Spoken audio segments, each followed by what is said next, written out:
In today's video, I'm going to teach you how to subscript on Google Docs. Subscript is a small character that sits slightly below the baseline of your text. It's perfect for things like chemical formulas, math notation, and certain footnote conventions. In the Google Docs mobile app, it just takes a few taps to apply, and I'll guide you through the exact process so you feel confident using it whenever you need. Start by launching the Google Docs app on your phone or tablet. Make sure you're signed in and on the main screen where your files are listed. Open the document where you want to add or format Subscript text.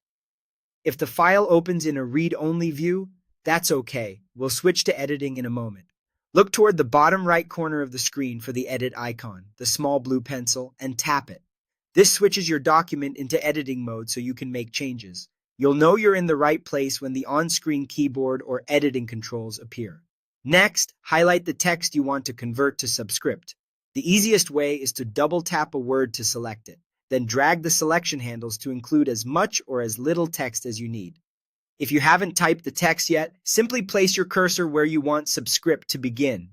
You can turn Subscript on first and then start typing. At the top of the screen, tap the format icon. It looks like a capital letter A with a few horizontal lines. This opens the formatting panel, which gives you options for styling your text. Make sure you're on the text tab in that panel. You might also see a paragraph tab nearby, but for character-level formatting like Subscript, the text tab is where you want to be. Now find the Subscript icon and tap it. It's typically shown as an X with a small 2 set lower, like a tiny 2 tucked under the X.